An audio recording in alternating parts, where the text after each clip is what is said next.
Thornton was precisely the kind of individual to whom I could unburden my full heart and unburden it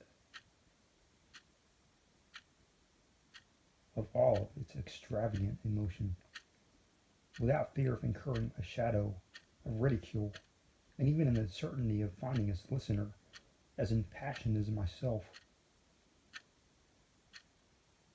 I never before or since met with anyone who so fully entered in my own notions respecting natural scenery, and the circumstance alone was sufficient to bind him to me in a firm friendship.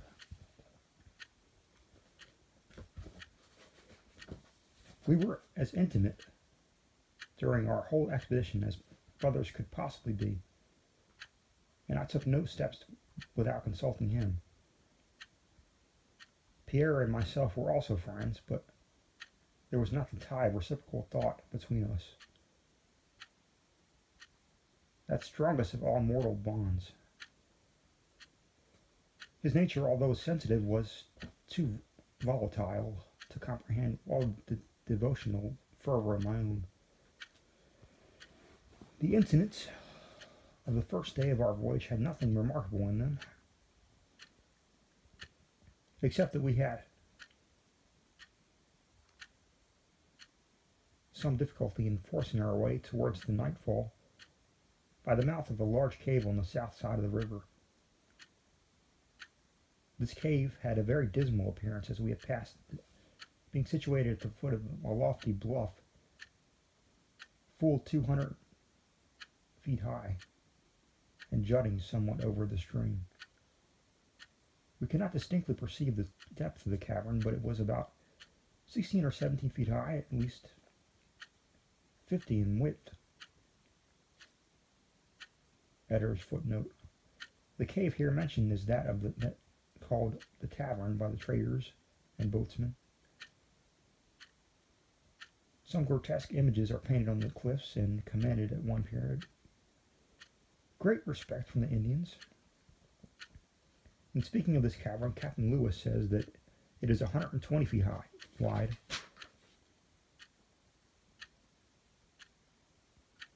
20 feet high, and 40 deep,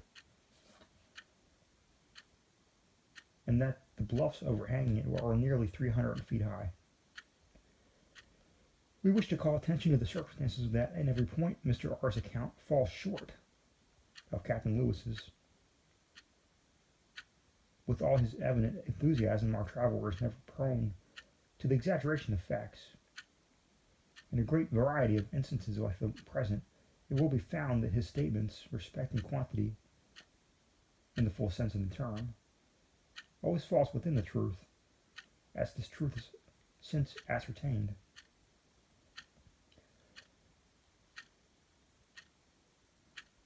We regard this as a remarkable trait in his mind, and it is assuredly one which should entitle his observations to the highest credit, when they concern regions about which we know nothing beyond these observations.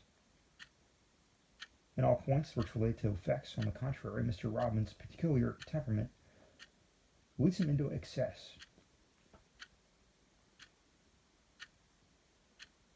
For example, he speaks of the cavern now in question as of a dismal appearance, and the coloring of his narrative respecting it is derived principally from the somber hue of his own spirit at the time of passing the rock. It will be as well to bear these distinctions in mind as we read his journal. His facts are never heightened. His impressions from these facts must have, to ordinary perceptions, a tone of exaggeration. Yet there is no falsity in this exaggeration, except in view of a general sentiment upon the things seen and described. As regards his own mind, the apparent gaudiness of color is the absolute and only true hint.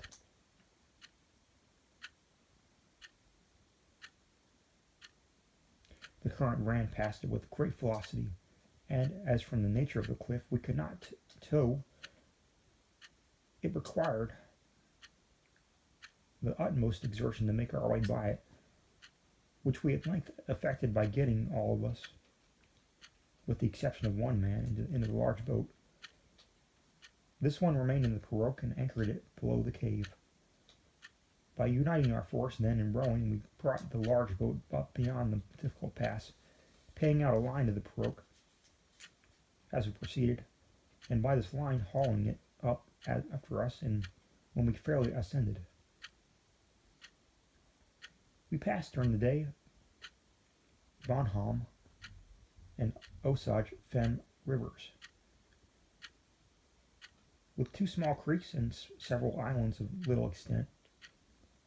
We made about 25 miles, notwithstanding the headwind, and encamped at night on the north bank, at the foot of a rapid called Diable.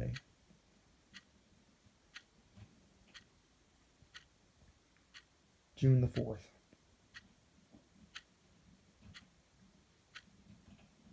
Early this morning, Frank and Poindexter Greenleaf came into our camp with a fat buck, upon which we all breakfasted in high glee, and afterward pushed on with spirit.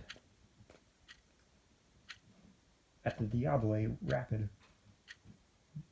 the current sets with much force against some rocks which jut out from the south and render a navigation difficult. A short distance above this we met with several quicksand bars which put us to the trouble. The banks of the river here falling continually, and in the process of time must greatly alter the bed. At 8 o'clock we had a fine fresh wind from the eastward, and with its assistance made rapid progress, so that by night we had perhaps gone 30 miles or more. We passed on the north the River Du Bois, or a creek called Charité. Editor's note. La Charette. Du Bois is no doubt the Wood River, and several small islands. The river was rising fast as we came to at night under a group of cottonwood trees, there being no ground near at hand upon which we were disposed to camp. It was beautiful weather, and I felt too much excited to sleep, so that asking Thornton to accompany me, I took a stroll into the country and did not return until nearly daylight. The rest of our crew occupied the cabin for the first time, and found it quite roomy enough for 5 or 6 more persons. They had been disturbed in the night by a strange noise overhead on deck, the origin of which they had not been able to ascertain, as when some of the party rushed out to sea, the disturbance had disappeared. From the account given of the noise, I concluded that it must have been proceeded from an Indian dog who had scented our fresh provisions, the buck of yesterday, and was endeavoring to make off with a portion. In this view I felt perfectly satisfied, but the occurrence suggested the great risk we ran in not posting a regular watch at night, and it was agreed to do so for the future. Having thus given, in Mr. Rodman's own words, the incidents of the first 2 days of the voyage, we forbore to follow him minutely in his passage up the Missouri to the mouth of the Platte, at which he arrived on the 10th of August. Our character of the river throughout this extent is so well known, and has been frequently described, that any farther account of this is unnecessary, and the journal takes note of little else at this portion of the tour than the natural features of the country, together with the ordinary boating and hunting occurrences. The party made 3 several halts for the purpose of trapping, but met with no great success, and finally concluded to push farther into the heart of the country before making any regular attempts at collecting peltries. Only 2 events of moment are recorded for the 2 months which we omit. One of these was the death of a Canadian, Jacques Lauzonnet, by the bite of a rattlesnake, and the other was the encountering of a Spanish commission sent to intercept and turn the party back by order of the commandant of the province. The officer in charge of the detachment, however, was so much interested in the expedition and took so great a fancy to Mr. Rodman that our travelers were permitted to proceed. Many small bodies of Osage and Kansas Indians hovered occasionally about the boats, but evinced nothing of hostility. We leave the voyagers for the present, therefore, at the mouth of the River Platte on the 10th of August, 1791, the number having been reduced to 14.